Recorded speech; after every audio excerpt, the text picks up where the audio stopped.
জয়রাম, গুরু শক্তি মন্ত্র শিক্ষা চ্যানেল থেকে আপনাদের সবাইকে সুস্বাগতম। দূরে কিংবা কাছে যে যেখান থেকে চ্যানেলটা দেখছেন, আশা রাখছি আপনারা ভালো সুস্থ আছেন। আপনাদের ভালো সুস্থ থাকা একান্ত কামনা করি। আজকে আপনাদের মাঝে একটা বিষয় তুলে ধরছি। বিষয়টা হচ্ছে বগি। বগিরে কাটানো বা বগিরে ফেরানো। অনেক ওস্তাদ গুন্ডিনরা আছে যারা এই বগি দিয়ে ক্ষতিখানাত করে থাকে। তখন আপনাদের নানান রকম কাটান মন্ত্র বিফল হয়ে যাবে। যে কোনো কাটান মন্ত্র কাছে কিন্তু রোগী সুস্থ হচ্ছে না।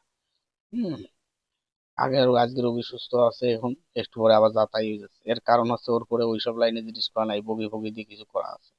তখন এইসব মন্ত্রগুলো প্রয়োগ করে দেখবা যে বগির লাইনে যদি কিছু করা থাকে, তখন এই মন্ত্র দিয়ে কাজ করলে ওই বগির রোগী সুস্থ হয়ে যাবে। ঠিক আছে, এই মন্ত্র শনিবার, অমাবস্যা, পূর্ণিমার দিন দিকে একমালা জপ করে নেবা। মন্ত্র মুখস্থ করে নিয়ে একমালা জপ করে নিয়ে বাক্সে দিয়ে নেবা। আর যে কোনো পার্সন, তোমাদের যাদের গুরু উস্তাদ আছে, তারা গুরু উস্তাদের অনুমতি নিয়ে কাজ করবা। গুরু উস্তাদের অনুমতি ছাড়া কখনো মনে করো, যেহেতু মন্ত্র চ্যানেলের থেকে তুমি নিয়ে তোমরা শিখছো, যেহেতু গুরু মন্ত্র, গুরুর অনুমতি অবশ্য। যাই হোক, মন্ত্রটা আমি স্ক্রিনে লিখে দিচ্ছি।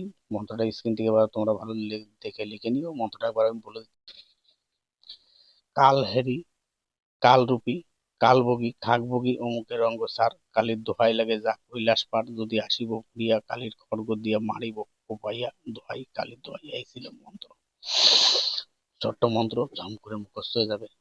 একটা আগরবাতি ধরাই নিয়ে মন্ত্রটা ভালো করে মুখস্থ করবা, করে নিয়ে মন্ত্র প্রয়োগ করো, কাজ হবে।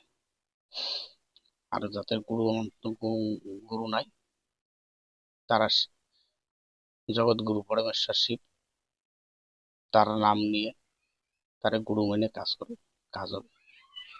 হুম। যদি আমার এই চ্যানেলটা ভালো লাগে, চ্যানেলটাকে লাইক শেয়ার সাবস্ক্রাইব করে চ্যানেলের সঙ্গে থেকো সবসময়, যাতে নতুন নতুন ভিডিও আপলোড